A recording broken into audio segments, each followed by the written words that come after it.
Olá, essa é a história do Dipanas, uma marca que nasceu através de um propósito. Meu nome é Wilson e tudo começou em 2007.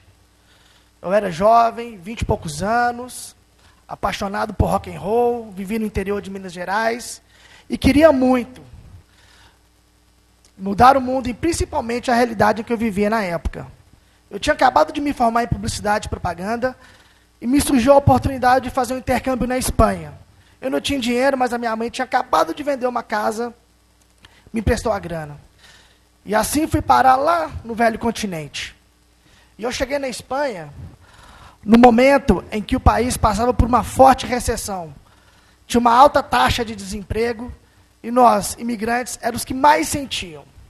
Demorei algum tempo para conseguir um trabalho e foi numa fábrica de alumínio. Era um lugar tenebroso. Mas não era por causa do serviço, não, porque eu nunca tive medo de trabalhar. Era por causa do ambiente mesmo. Os patrões tratavam a gente com indiferença. Nos olhavam de cima para baixo, as pessoas eram mal-humoradas, o lugar era sujo, escuro. Era um lugar completamente negativo. Trabalhei naquela empresa durante alguns meses, mas foi o suficiente para eu ser contaminado por aquela atmosfera negativa. Eu comecei praticamente vivendo uma depressão. Durante vários meses eu acordava mal, vivia mal, dormia mal. Eu tinha ido em busca de um sonho, mas acabei vivendo um pesadelo. Essa empresa, ela ficava 10 quilômetros do lugar onde eu morava. Eu ia e voltava todos os dias de bicicleta. Numa sexta-feira, 5 horas da manhã, que era a hora que eu pegava serviço, eu estava indo para o trabalho, um carro veio, me fechou e acabou me derrubando dentro de uma vala. Torci o pé, quebrei o pedal da bicicleta, mas só que aquela empresa que eu trabalhava, ela não tolerava atrasos. Então eu levantei aqui rapidinho, mesmo com dor no pé, montei na bicicleta e fui. E a todo momento eu ia me perguntando por que eu estava passando por aquilo, qual que era o motivo, o que mais que poderia me acontecer. Foi quando começou a chover. Isso era 5 horas da manhã, e era o final de um dos invernos mais rigorosos da Europa. Eu estava usando as únicas 3 blusas de frio que eu tinha levado para a Europa. Usava ela todos os dias. Resultado, cheguei no trabalho atrasado, molhado, machucado, com a bicicleta quebrada. Tomei um esporro do carregado, um esporro do patrão, e como castigo me colocaram para fazer o pior serviço da fábrica. Aquele meu dia se tornou 48 horas. Assim que terminou o expediente, eu estava tão a flor da pele que fui para casa chorando, com vontade de mudar para o Brasil. De tão desorientado que eu estava, eu acabei perdendo literalmente o caminho da minha casa. E fui parar numa praça. Era uma praça grande, repleta de bares, de turistas, e eu lá no meio, sujo, machucado, com a cara inchada de tanto chorar. Foi aí que eu vi a plaquinha na porta de um restaurante que dizia: necessito de ayudante. Mas eu traduzi para o português assim: mude aqui sua vida. Ali me acendeu um pingo de esperança, fui em casa, troquei de roupa, voltei correndo, bati na porta do restaurante para me candidatar à vaga. Fui recepcionado por um garçom muito simpático, que chamou a diretora veio e conversou comigo, mas eu não entendia nada de espanhol. Só entendia ela falando assim: tienes ganas de trabalhar? Mas só com medo de responder sim ou não, fui escutando. Até que na terceira vez ela me perguntou: tienes ganas de trabalhar? Aí eu falei sim, sem saber se era certo ou se era errado. Então ela disse: começa a trabalhar hoje. E assim que eu entrei na cozinha, naquele ambiente iluminado, pessoas felizes, trabalhando, querendo entregar o melhor para o cliente, né? E de quebra ainda tinha um radinho engordurado em cima do freezer, tocando rock and roll. Eu pude ver que ali, naquele momento, eu não estava começando só no emprego novo. Eu estava começando também uma nova vida na Espanha. Enquanto isso, eu, Graziele Silva, sempre fui uma menina discreta, de origem humilde. Sempre gostei muito de artes, mas acabei estudando psicologia, ainda trabalho na área. Meus pais, de família humilde, se esforçaram e me ajudaram a conseguir concluir a faculdade. E também porque eu era sempre a conselheira da turma, então, para mim, a psicologia foi um bom resultado. Conheci o Wilson, uma cidadezinha da zona rural, onde minha avó morava, e ele sempre foi o bambambam das meninas, mas ele não dava muita ideia. Até que, em 2005, ele me olhou diferente e a gente nunca mais se desgrudou. Ele foi para a Espanha, eu estava apaixonada, era inocente na época, fiquei esperando. Mas acompanhei todo o sofrimento, queria que ele voltasse, mas continuei incentivando que ele permanecesse lá. E, como virginiana, detalhista, perfeccionista, autocrítica, só quem sabe para saber o que é, precisava de um empurrãozinho. Sempre tive sonhos modestos e nem imaginava, por exemplo, viajar para fora do país. E precisava de um empurrão para poder mudar de vida, para fazer algo melhor para o mundo. E aí foi o Wilson me deu esse empurrão. Olha só que empurrão, de psicólogo para botequeira. E foi lá na Espanha, durante essas vivências que eu tive, que me veio a ideia de montar aqui no Brasil um lugar que eu pudesse repetir aquilo que eu estava passando lá na Espanha. Um lugar que eu pudesse promover boas experiências através da gastronomia e da música. Foi então que nós tivemos a ideia de montar o de Panas. Inclusive, o nome ele veio de uma gíria, pana, muito usada aqui na América Latina, que significa amigo, chegado. Porém, assim como na Espanha, o início do de Panas aqui também não foi nada fácil. Nós rodamos durante muito tempo procurando lugar para alugar, mas só que ninguém estava dando credibilidade para um casal quebrado que queria montar um boteco. A gente, para vocês terem ideia, a gente ia a pé para economizar o dinheiro do nosso negócio. E depois de rodar, nós encontramos na esquininha de um dos bairros mais antigos de Pará de Minas, Minas Gerais, um lugar que era sem graça, sujo, fedido a gordura velha, mas que tinha piso de ladrilho hidráulico e parede de tijolinho. Não era o lugar preferido da Gra, mas só que se a gente transformasse aquele lugar do nosso jeito, ele poderia, sim, transpor as nossas ideias. E foi aí que a gente meteu a mão na massa. Né? Eu fui servente de pedreiro, fui pintor, a Gra foi decoradora, e ainda, ela pegou todo o dinheiro que ela tinha na poupança para poder abrir o caixa no dia da inauguração. A gente não tinha dinheiro, mas a gente tinha muita certeza do caminho que a gente estava trilhando. E foi assim que, em agosto de 2011, a gente inaugurou o nosso tão sonhado de Panas Bistrô. Era um lugar pequeno, mas cheio de detalhes. Muitos quadros na parede, gastronomia autoral, um grande balcão, onde ali foram feitas várias amizades. Inclusive, a Gra tinha a famosa terapia de balcão. Né? E no início, os nossos clientes eram os nossos amigos. Depois vieram os amigos desses amigos, que também tornaram nossos amigos, e esses amigos tornaram fãs, e, consequentemente, tornaram os embaixadores da nossa marca. E foram eles que se tornaram o maior divulgador da marca de Panas. E aí, com todo um sucesso que a gente nem imaginava alcançar, depois de 4 anos, partimos para a nossa primeira expansão. A gente mudou para uma casa, onde a ideia principal era melhorar a experiência do cliente. E veio o primeiro desafio, de uma equipe familiar, uma empresa familiar, era uma equipe de 5 pessoas. Era eu, Wilson, meu pai e minha mãe na cozinha, o irmão dele como atendente, hoje ele é nosso gerente administrativo. E aí a gente precisava de contratar novas pessoas, de encontrar pessoas que a gente nunca tinha conhecido, e como que a gente conseguiria achar essas pessoas. Na época, a gente não tinha tanta experiência em gestão, mas eu sabia que a gente precisava de procurar pessoas que fossem parecidas com a gente, que tivessem os mesmos propósitos, que tivessem os mesmos ideais. E aí, parti para a psicologia, fazia seleção com processo seletivo, currículo, dinâmicas. Eu até brincava na dinâmica, que era simples. A pessoa tinha que gostar de rock and roll e gostar do mesmo time de futebol que a gente, no caso é o Atlético.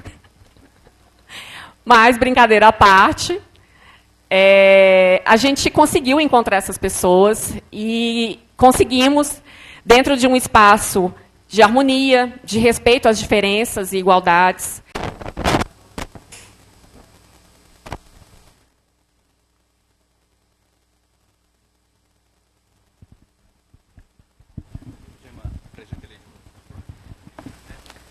então vamos apresentar. Peraí, eu tenho que subir lá em cima de novo. Volta a fita, rebobina ela aí. Isso é da minha época. Voltar. Gente, então vamos fingir que eu vou apresentar, que eu não falei nada, vamos voltar tudo de novo. Ele é professor, mestre em administração de empresas, teólogo e diácono permanente da Igreja Católica Apostólica Romana. E como eu falei, vou falar de novo, muito conhecido como Tio Geraldo. Então, aplausos para Geraldo Sérgio. Tá vendo, gente? Tive o direito de repeteco, reprise, para entrar glamorosamente. Gente, boa tarde, gente. Eu vim aqui falar de uma coisa que eu gosto muito. Adoro falar sobre isso. E hoje, desde manhã, na preparação do TEDx, acompanhando aqui dentro, eu fiquei pensando, gente, é a pergunta que alguns também com certeza se fizeram, né? Por que eu? É porque é você. Infide et labore. Quem sabe latim aí, gente? O Fabrício talvez saiba, né? Infide et labore. Na fé e no trabalho.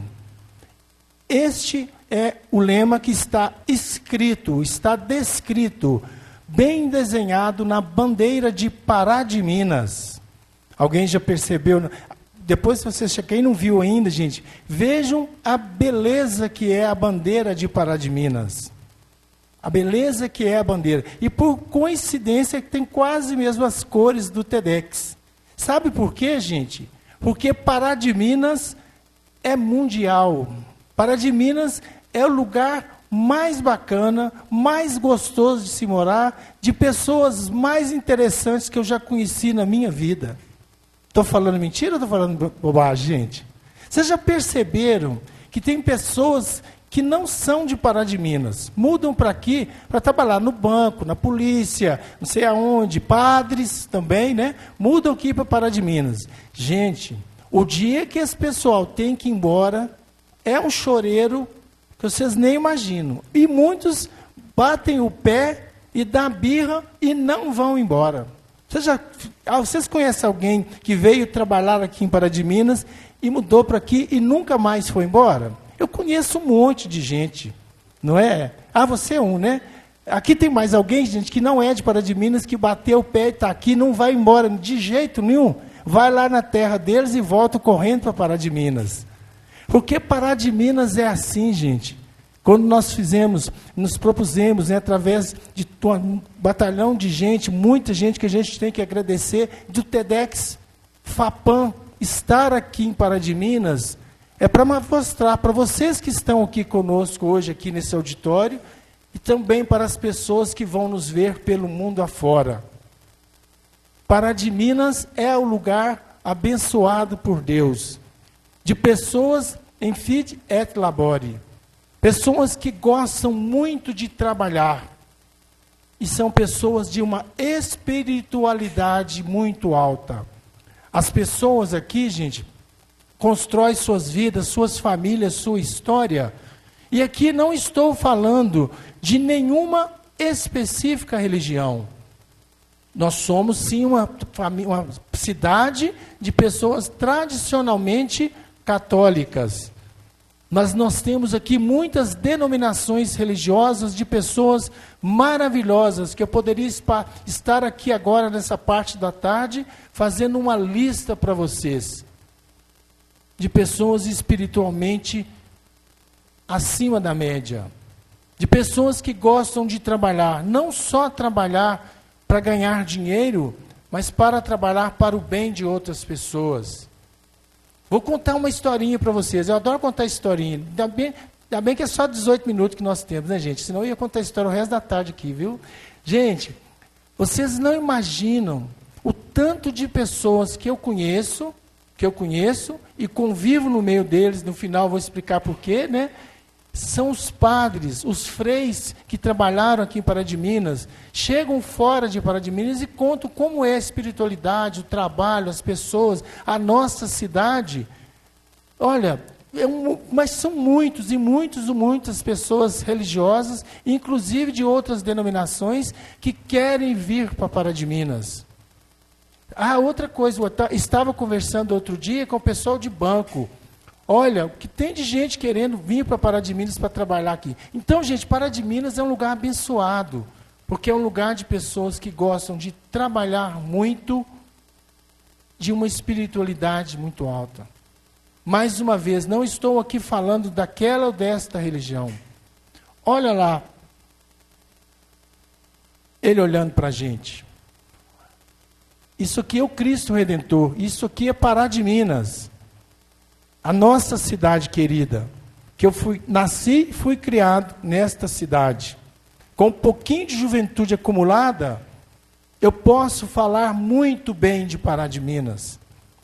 Há alguns anos atrás, fui trabalhar em Belo Horizonte, trabalhei numa associação a nível nacional, de muita importância no cenário nacional. Cheguei a ser diretor desta associação, e quando eu estava num patamar bem legal lá, né, viajando por esse Brasil afora e tal assim, eu decidi voltar para Pará de Minas. Todo mundo falou, você é doido. Você é doido. Eu falei assim, não, eu amo minha cidade. Eu quero trabalhar lá na minha cidade. Eu acredito que eu já tenho bagagem para contribuir muito lá na minha cidade. E eu voltei. Voltei, trabalhei em algumas empresas, e eis que a virada de chave, né? Tem um pessoal novo, né? Fala assim, pivotar, né? Eu dei uma pivotada na minha vida, sabe, gente? Eu vim trabalhar como diretor de uma empresa que também, tal, e eis que apareceu a oportunidade, a grande oportunidade da minha vida, gente, professor. E aonde? Na FAPAM. Então, olha para você ver como é que Deus... falei uma coisa com um amigo hoje. Nada é coincidência, tudo é providência.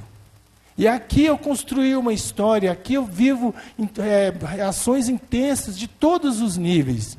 Mas não foi sempre assim. Todo mundo tem uma história, né, gente? Todo mundo tem uma história, e essa história passa por todos nós. Nós não somos só carne, músculos, ossos, cabelo. Tem gente que não tem muito, né? Dentro de nós, dentro de cada um de nós, gente, tem uma coisa que bate forte, um espírito. Tem uma coisa uma chama que está dentro da gente, que cada um de nós chama do jeito que quiser, gente. E é isso que é a nossa essência. Não é porque eu sou bonito, porque eu sou isso, eu sou aquilo, eu sou rico, não. A nossa essência, a essência do povo de Pará de Minas, é essa espiritualidade. É este trabalho, nas diversas frentes de trabalho, que as pessoas construíram e constroem esse Pará de Minas. Mais uma vez, nós temos uma vocação para o trabalho. Aqui nesta sala, eu tenho certeza, cada um de nós aqui, hoje ouvindo as palestras, desde a primeira de manhã, fui me emocionando, fui vendo as histórias de algumas que eu já conhecia, outras não, né, de luta, de reflexão de vida, eu fui entendendo e acreditando cada vez mais em Fide et Labore. Nós somos espírito e nós somos trabalho. De diversas maneiras, no lazer, nas coisas boas. E aí, como eu disse, gente, eu gosto muito de contar histórias, sabe? Vou contar para vocês uma história, sabe esse negócio de delivery que vocês conhecem aí, famoso para danar aí, gente? Esse moço